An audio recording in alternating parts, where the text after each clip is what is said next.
Olá, pessoal! Estamos aqui hoje para resolver as questões de matemática, conhecimentos específicos para professor de matemática do concurso da Secretaria do Estado de Educação de Minas Gerais. Eu sou a professora Júlia, formada em licenciatura em matemática pela UFMG. Atualmente estou na especialização em matemática também na UFMG. Fiz essa prova, eu achei ela até bem tranquila e será um prazer compartilhar com vocês as minhas concepções sobre ela. Bora lá! A primeira questão está falando assim: determinada escola está organizando uma excursão para um parque ecológico. O custo do ônibus é R$ 2.400 e o ingresso do parque custa R$ 48 por pessoa. Cada estudante irá pagar R$ 98 para participar da excursão. Qual é o número mínimo de estudantes que precisam participar para que todos os custos, ônibus e ingressos, sejam totalmente cobertos? E aí, como é que eu pensei nessa questão? Olha só, cada estudante vai pagar R$ 98, sendo que o ingresso do parque é só R$ 48. Ou seja, cada estudante, na verdade, está destinando R$ 50 para pagar o ônibus, não é isso? Porque se a gente faz R$ 98, que é o quanto que ele vai pagar, menos R$ 48 do ingresso, então significa que R$ 50 está sendo destinado para pagar o ônibus. Tá, o ônibus custa R$ 2.400. Então, quantos estudantes nós precisamos, pagantes de R$ 50, para que dê 2.400? Isso é uma pergunta que a divisão resolve, né? Então, se a gente faz 2.400 dividido por 50, a gente consegue resolver esse problema. Vou cancelar esse zero desses dois lados. Aí eu venho com 24 dividido por 5 vai dar 4. 4 vezes 5 vai dar 20. Subtração resta 4. Desço o outro zero. 40 dividido por 5, 8. E é uma divisão exata, 48. Então, 48 pessoas precisam participar dessa excursão. Tranquilo? Bora para a próxima questão. Em uma fábrica, há 92 máquinas entre as que estão funcionando atualmente e as que estão em manutenção.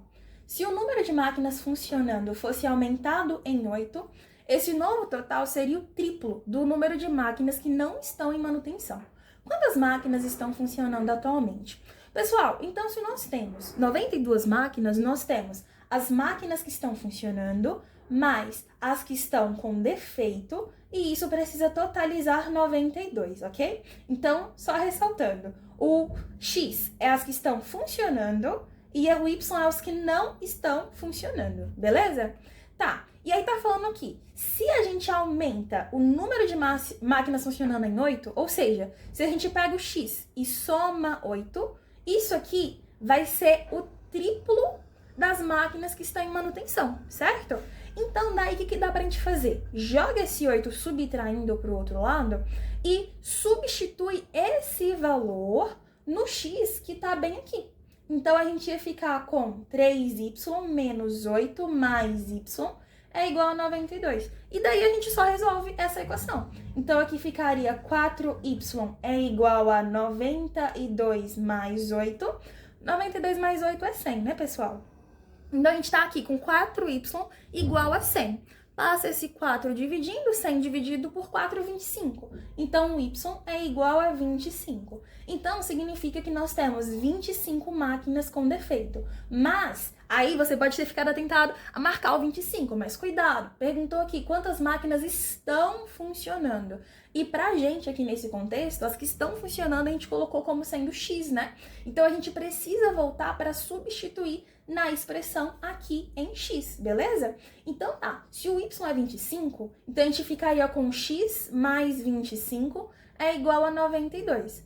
Passa esse 25 subtraindo, 92 menos 25, e isso aqui vai dar exatamente igual a 67. Então, o gabarito correto pra gente seria a letra D. Tranquila essa questão, pessoal? Bora pra próxima. 3 oficinas mecânicas de determinada cidade irão dividir um prêmio de R$ 54 mil oferecido por uma seguradora pela qualidade dos serviços prestados. O valor será dividido de forma inversamente proporcional ao número de reclamações recebidas ao longo do ano. A primeira oficina recebeu 12 reclamações, a segunda 16 e a terceira 24. Qual será o valor recebido pela oficina que teve menos reclamações? Bom, se a gente quer fazer uma divisão entre esses fatores, o que a gente sabe? Que se a gente pega o número que primeira empresa recebeu, se a gente divide por 12 mais o número da segunda... Não é assim, deixa eu voltar a explicar de novo, pessoal. O que você sabe? Que uma certa quantidade, quando dividida por 12, mais uma outra quantidade, quando dividida por 16, mais outra, quando dividida por 24, isso precisa ser igual a 54 mil. O que significa cada um desses termos dessa soma, né? Quanto que a primeira empresa recebeu, a segunda e a terceira recebeu. Então, se a gente encontra o valor de X, a gente consegue encontrar o valor que cada empresa recebeu e a gente sabe que a soma de quanto que cada empresa recebeu precisa ser igual a 54 mil, porque é o valor que você tinha inicialmente, certo? Então, é só resolver essa expressão. Para isso, soma de frações, a gente pode tirar o MMC entre esses denominadores. Na hora da prova, eu nem fiz o MMC, eu já sabia que o número 48 era um múltiplo de todos esses. Então, o nosso novo denominador vai ser 48. Aí a gente vai fazer aquele processo de divide pelo de baixo e multiplica pelo de cima para cada uma dessas frações. Então, 48 dividido por 12, 4 vezes x, 4x. 48 para 16, 3, então 3x. 48 para 24, 2, então 2x. Tá, somando tudo, isso aqui vai dar 9x, não é isso? Então, 9x sobre 48 é igual a 54 mil, ok? Aí a gente pode passar esse 48 multiplicando, e esse 9, como está multiplicando, ele vai passar fazendo uma divisão. Então, a gente vai ficar com a seguinte expressão: x é igual a 54 mil vezes 48 dividido por 9. Aí, a gente sabe que 54 dividido por 9 é igual a 6. Então, a gente tem aqui que x é igual a 6.000 vezes 48. Então, o que eu fiz aqui na hora da prova? Eu passei esses 3 zeros para o 48, né? Então, é a mesma coisa que fazer 48.000 vezes 6.000. Deixa eu só deslocar essa coisinha aqui para baixo para a gente ter mais espaço. Então, a gente tem que fazer 48.000 vezes 6, ok? Então, vamos lá. 48.000 vezes 6. 0 vezes 6, 0, 0 e 0. Aí, 8 vezes 6, 48. 4 vezes 6, 24. Mais 4, 28, certo? Então, 288 mil. E nessa hora eu até cheguei num desespero. Meu Deus, como é que deu 288 mil se eu nem tinha esse valor para distribuir? Calma, esse 288 mil ainda vai ser distribuído, ainda vai ser dividido para as empresas. Então, perguntou qual era o valor recebido pela oficina que teve menos reclamações. A que teve menos reclamações foi a que recebeu 12 reclamações. Então, a gente pegaria esse 288 mil e dividiria por 12, ok? Então, seria 288 dividido por 12. E aí, eu não fiz essa divisão bonitinha, assim. Não, na verdade, eu acho que eu fiz sim. 288 dividido por 12, tá. Primeiro, 28. Vai dar 2. 2 vezes 12, 24. O resto, 4. Desço 8. 48 para 12, 4. E é uma divisão exata, né? Então, 24 mil que deu esse resultado. Então, a resposta correta aqui seria exatamente a letra B de bola. Tranquilo, pessoal? Próxima questão. Um galpão retangular utilizado para eventos culturais mede 18 metros de largura por 35 metros de comprimento. E aí eu já gosto de começar essa questão desenhando. Aí antes disso, eu vou só deslocar isso aqui para baixo para dar mais espaço pra gente. Então aqui, era um galpão retangular, então vamos começar desenhando um retângulo. E aí, o que mais? Ele tinha 18 por 35, né? Então, eu vou colocar o 18 metros aqui e o 35 metros aqui. Parte do espaço é reservada para o público e o restante é destinado ao palco e equipamentos eletrônicos. Considerando-se que 60% da área total é reservada ao público, qual é a área destinada ao palco e aos equipamentos? Então, a gente precisa calcular a área primeiro, né, pessoal? A área é base vezes altura, então seria 35 vezes 18. Aí, 5 vezes 8 dá 40, vai 4. 3 vezes 8, 24, mais 4, 28. 5 vezes 1, 5. 3 vezes 1, 3. Somando esses dados, 0, 13, 630, né? Então, a minha área, gente, é 630. Aí tá falando que 60% foi reservada para o público. Então, qual que foi destinada para o palco e os equipamentos? Se eu tiro 60%, sobra 40%. Então, a minha pergunta é, quanto que é 40% de 630? Eu sei que 10% é 63, não é isso, gente? É só andar a vírgula uma vez.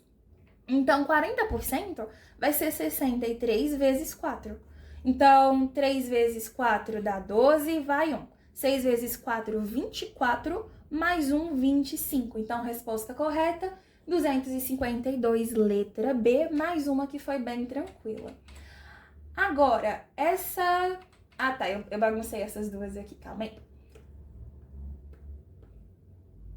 Pronto, agora foi.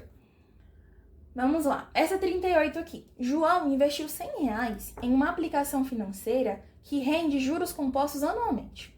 O valor investido cresce segundo essa função aqui, olha. Eu vou até colocar essa função porque ela vai ser muito importante pra gente. A função é V de T igual a C vezes R elevado ao T, onde C é o valor inicial, R é a taxa de crescimento anual e T é o número de anos. Dessa forma, V de T representa o valor acumulado do investimento após um período T em anos. Tendo em vista que, após 2 anos, então quando a gente substitui esse T por 2, então quando a gente substitui ele por 2, o valor acumulado chegou a R$400. Então o valor acumulado a gente vai substituir por 400. Qual será o valor acumulado depois de 4 anos? Tá, e você sabe que o valor inicial era de R$100, não era isso? Então vamos fazer essas substituições. 400 é igual a 100 vezes R elevado a 2. Esse 100 está multiplicando, passa dividindo para o outro lado. 400 dividido por 100 é 4. Então, 4 é igual a R ao quadrado. Passa esse 2 como uma raiz para o outro lado, né? Então, a gente tem que o nosso R é igual a 2. Ou seja, a taxa de crescimento anual é igual a 2, ok? Aí perguntou assim, qual será o valor acumulado depois de 4 anos? Então, beleza, só jogar na função de novo. Então, a função é V de T. A gente sabe que o capital inicial era R$100. Agora, nós sabemos o valor do R, que é 2. E a gente quer saber depois de 4 anos, certo? Então, agora é só calcular. Então, vai ser 100 vezes 2 elevado a 4 é 16. Então, 100 vezes 16, 1.600, resposta correta, letra C. Tranquilo? Próxima questão. Na perspectiva da etnomatemática, o ensino da matemática pode ser integrado às práticas culturais e conhecimentos específicos de diferentes comunidades. Como professor de matemática na educação básica, considere planejar uma atividade prática para ensinar conceitos geométricos relacionados ao cálculo de áreas. Pensando em contextualizar a atividade com a realidade dos alunos e valorizar saberes locais, é importante trabalhar com a construção e a medição de terrenos no formato de figuras geométricas irregulares, tal qual praticado em uma comunidade rural que utiliza métodos tradicionais para calcular áreas agrícolas.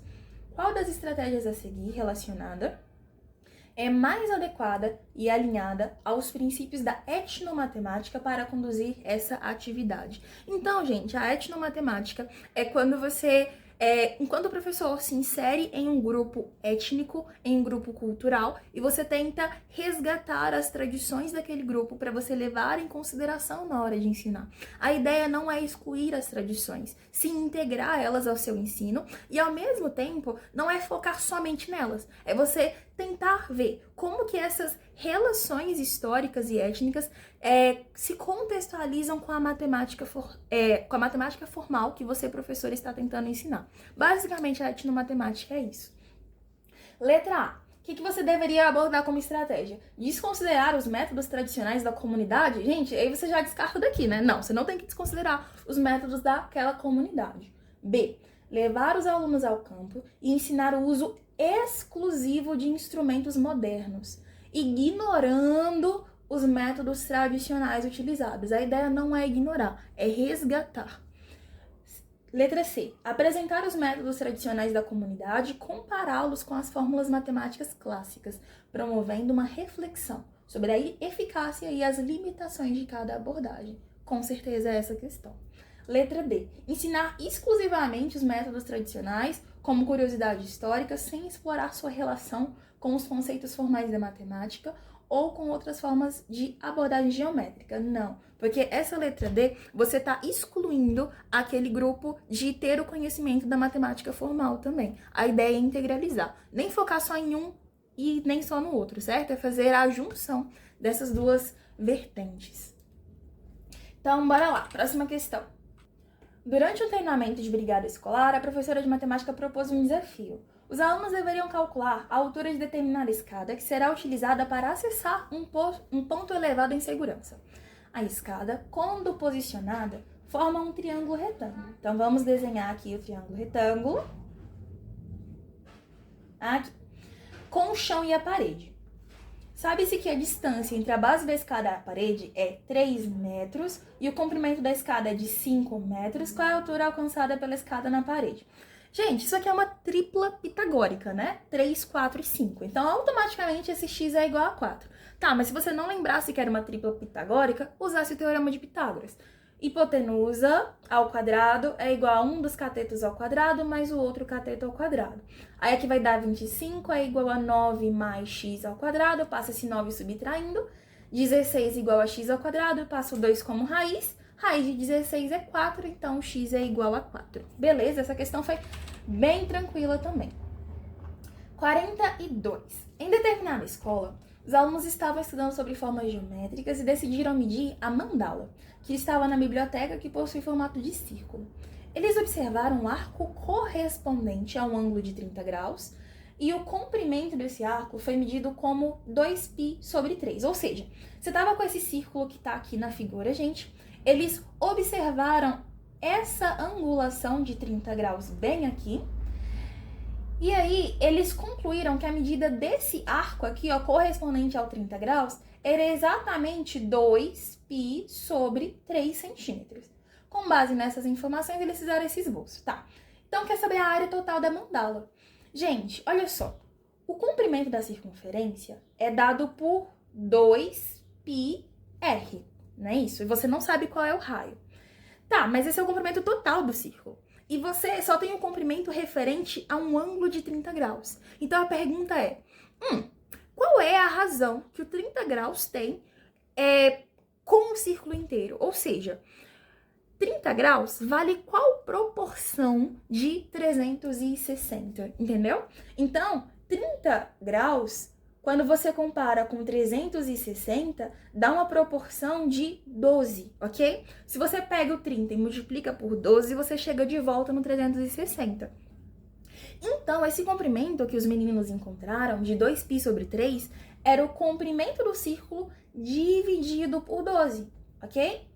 E aí, esse comprimento foi igual a 2π sobre 3. A partir daí, a gente consegue fazer várias considerações para que a gente encontre o valor do raio.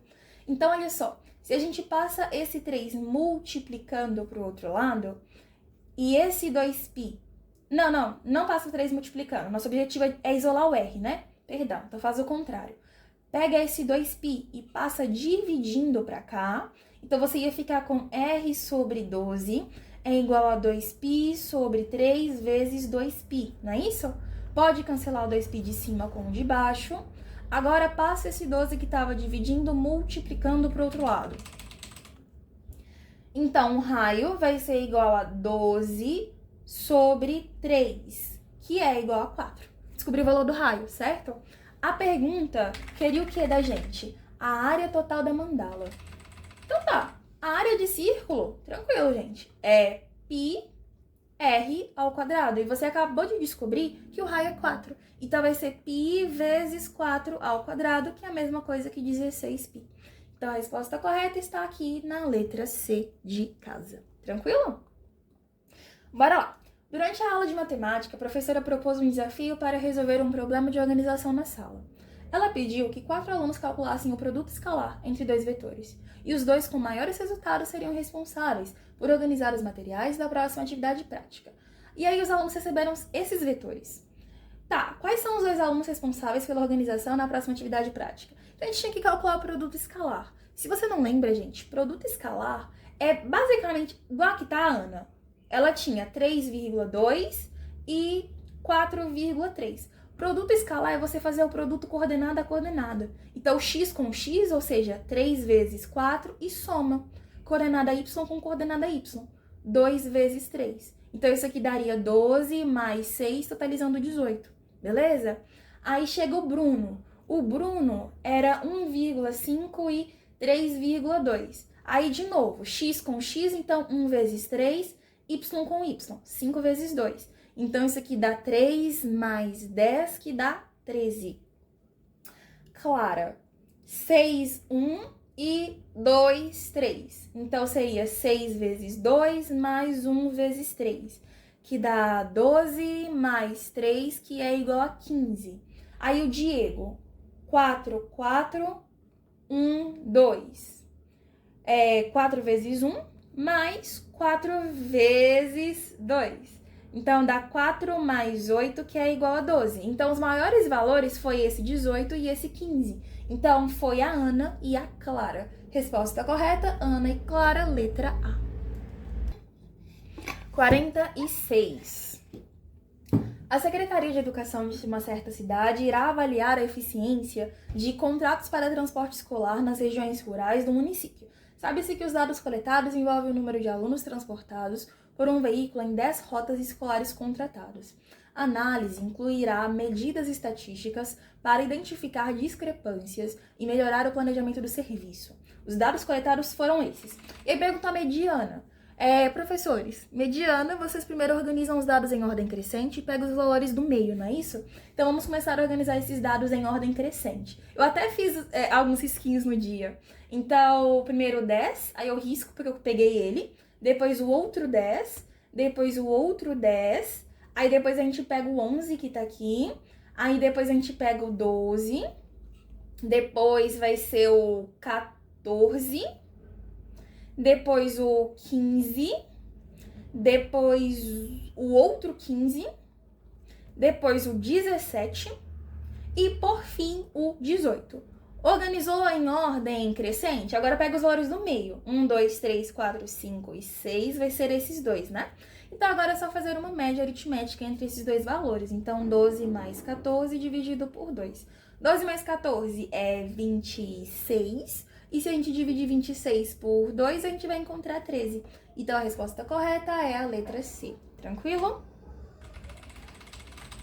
Bora lá! Em uma determinada escola estadual, localizada em Baía de Belo Horizonte, com alto fluxo migratório, a professora Lúcia, regente do Ensino Fundamental 2 e responsável por atividades em um laboratório de ensino para estudantes com dificuldades de aprendizagem, observa uma crescente distância entre o currículo formal e as experiências culturais e sociais de seus alunos. Embora o planejamento destaque competências socioemocionais, a prática revela uma predominância da transmissão de conteúdos padronizados com escassos espaços de valorização das múltiplas identidades presentes no grupo. Diante disso, Lúcia propõe um grupo de estudos com outros docentes discutir quais concepções pedagógicas melhor fundamentam uma prática inclusiva capaz de acolher e transformar a diversidade em um elemento estruturante do processo educativo. Nesse contexto, analise as afirmativas a seguir. Ou seja, esse textão, pra gente não usar pra nada, mas ok. Aí aqui a gente tem algumas afirmativas. Pedagogia crítico-social dos conteúdos. Oferece suporte consistente ao propor a mediação dos saberes, sistematizadas com a realidade social e as experiências dos alunos, articulando a compreensão crítica da realidade com a ação transformadora. Gente, quando a gente tem a pedagogia crítico-social dos conteúdos, é exatamente isso que a gente está tentando despertar nos alunos. Uma transformação, um senso crítico, e o professor é visto como mediador. Então, essa primeira alternativa aqui está correta. Pedagogia libertadora. Propõe a escola como espaço de diálogo crítico e humanização, em que a mediação docente é central para a construção coletiva de conhecimento, conectando saberes escolares e cotidianos em práticas emancipatórias. Gente, a palavra-chave para a pedagogia libertadora é justamente isso, a prática que visa a emancipação dos indivíduos. Inclusive, o principal idealizador dessa prática docente é Paulo Freire, e é exatamente essa visão de mundo que ele tinha. Então, essa visão aqui também está correta. Pedagogia tecnicista. Ao enfatizar a eficiência, a padronização de objetivos e o uso intensivo de tecnologias educacionais, tende a reduzir a diversidade a variáveis operacionais, porquanto considera a dimensão relacional e histórica da aprendizagem. Gente, agora pensando bem, na hora da prova eu tinha marcado que essa 3 não estava correta, mas agora eu confesso com vocês que eu tô na dúvida. A pedagogia tecnicista, ela realmente enfatiza a eficiência, a padronização de objetivos e ela tende a reduzir a diversidade a variáveis operacionais. Então, as pessoas são apenas máquinas de operar. Só que no dia, o que eu fiquei com dúvida? Uso intensivo de tecnologias educacionais. Eu não tenho certeza se isso aqui é uma característica da pedagogia tecnicista. Então, no dia, eu marquei falso, mas agora eu confesso pra vocês que eu tô na dúvida, tá? Então, não confiem completamente nessa minha resolução aqui, nessa questão. Pedagogia crítico-social dos conteúdos. Concebe o currículo como mediação entre os saberes populares e científicos, com o professor exercendo papel ativo na contextualização e ressignificação de conteúdos escolares. Sim, exatamente isso é a pedagogia crítico-social dos conteúdos. Agora, libertária. Ao eliminar estruturas de planejamento, delegar a organização do currículo aos próprios estudantes, fortalece a intencionalidade pedagógica e potencializa a garantia do direito à aprendizagem para todos. Gente, a pedagogia libertária, ela tende à autarquia, no sentido de que não tem um currículo fixo, os alunos eles podem fazer atividades se eles quiserem, então eles são extremamente livres nesse modelo. E esse modelo não necessariamente fortalece a intencionalidade pedagógica e ela também não potencializa a garantia do direito à aprendizagem para todos, porque muitos alunos, mediante esse contexto, eles podem ficar exclusos do processo educacional. Mas assim, essa foi a minha visão. Eu não sou uma pessoa da pedagogia, tá? Eu sou licenciada em matemática e para mim essa alternativa foi falsa também. Então, eu marquei como sendo correta somente a 1, a 2 e a 4. Se você é uma pessoa que fez pedagogia ou que tenha muita habilidade nesse item, por favor, comente aí embaixo, porque eu adoraria ver a sua concepção, qual foi a resposta que você marcou para essa questão. Aí, essa 48 aqui Gente, eu já vou, de uma vez, pular para as alternativas, porque esses textos são extremamente longos. Aí tem uma professora que chama Adriana, e ela fala assim que ela vai propor a equipe pedagógica um debate sobre a função social da avaliação, baseando-se em estudos críticos da área, além de defender a reformulação da prática avaliativa. Dentre os argumentos, destacam-se a avaliação tradicional, ao ser utilizada como instrumento de controle e padronização, tende a reduzir a aprendizagem a metas qualitativas? Não. A avaliação tradicional, ela reduz a avaliação a metas quantitativas, certo? 2. A reprovação, frequentemente vista como recurso pedagógico para disciplinar os estudantes, possui efeitos contrários. Favorece a evasão, desestimula o esforço e amplia o distanciamento entre o aluno e a escola. Então, essa aqui está correta. 3. Avaliação, concebida como mensuração de desempenho, mascara processos históricos de exclusão social e pedagógica, contribuindo para a reprodução de desigualdades dentro da escola. Sim, se você apenas usa a avaliação para mensurar desempenho, você contribui, sim, para o aumento das desigualdades dentro do ambiente escolar. Então, essa aqui também está correta.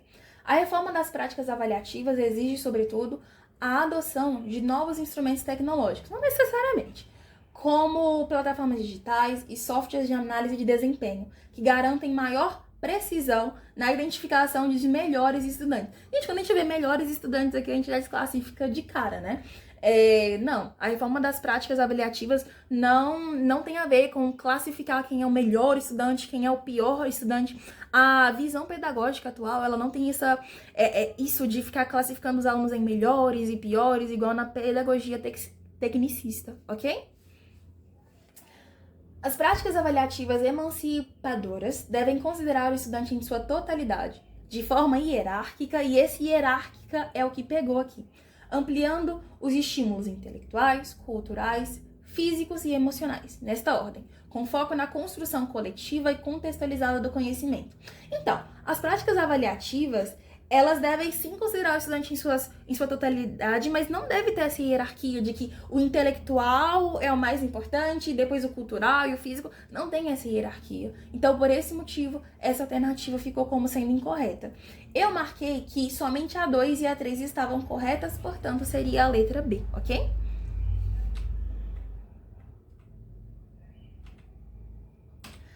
Aqui nessa questão está falando sobre o papel da pesquisa para o estudante.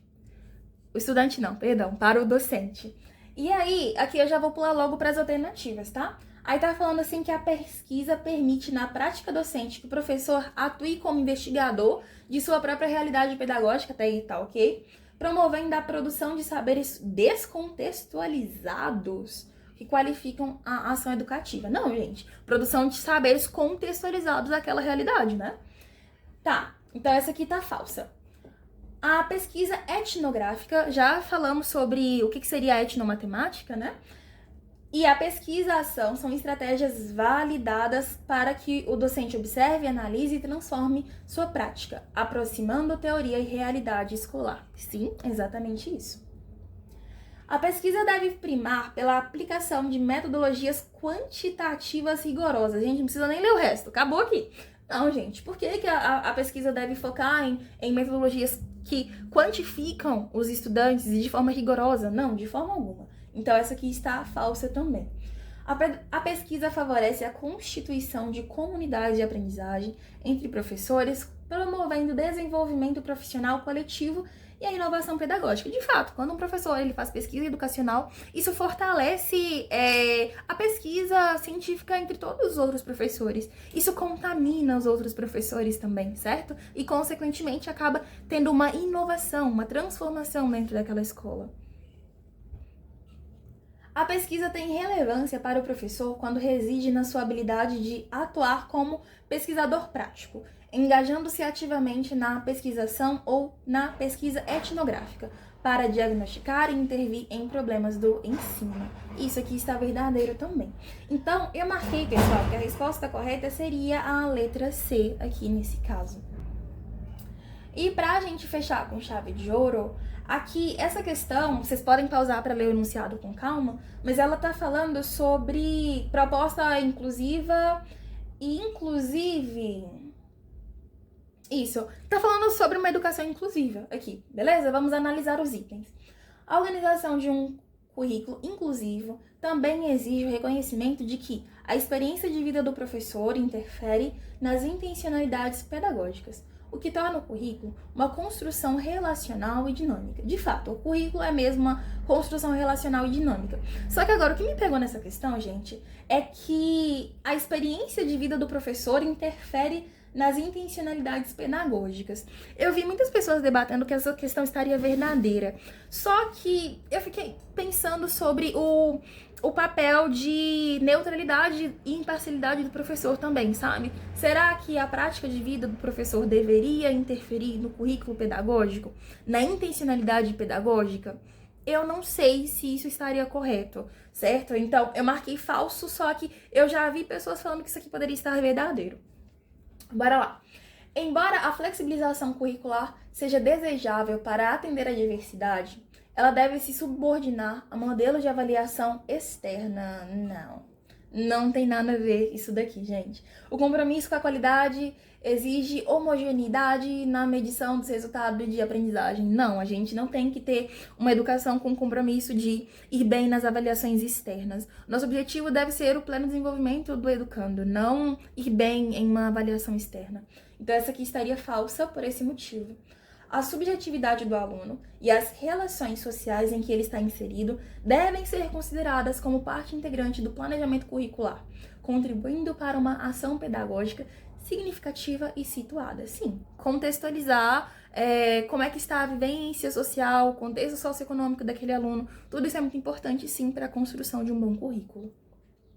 4. A compreensão da diversidade como princípio educativo implica reorganizar as práticas pedagógicas curriculares de modo que as adaptações não sejam percebidas como concessões, mas como exigência da qualidade, da equidade no direito à aprendizagem. E sim, as adaptações elas não devem ser vistas como um favor, como uma concessão, sim como uma obrigatoriedade mesmo. Um currículo realmente inclusivo é aquele que, embora respeite a heterogeneidade, se mantém neutro quanto às questões culturais, religiosas e identitárias, de modo a preservar a imparcialidade da ação pedagógica e evitar tensões com a comunidade escolar. Não, gente. Você não tem que, para evitar o conflito, então eu não vou abordar isso, eu vou me manter neutro. Não. Como é que a gente foca na inclusão? Falando sobre, divulgando informações, mostrando a importância da coexistência de diversas culturas, não é simplesmente ignorando o fato delas existirem para evitar conflitos. Então, por esse motivo, a letra 5, o número 5 está incorreta também, certo? Então, eu marquei aqui que a correta seria a letra A, que somente a 3 e a 4 seriam corretas. Mas pode ser que a correta mesmo fosse a letra B, onde a primeira seria considerada como uma questão correta. E assim a gente encerra todas essas questões do conhecimento específico de matemática. Vocês devem ter percebido que eu saltei algumas questões.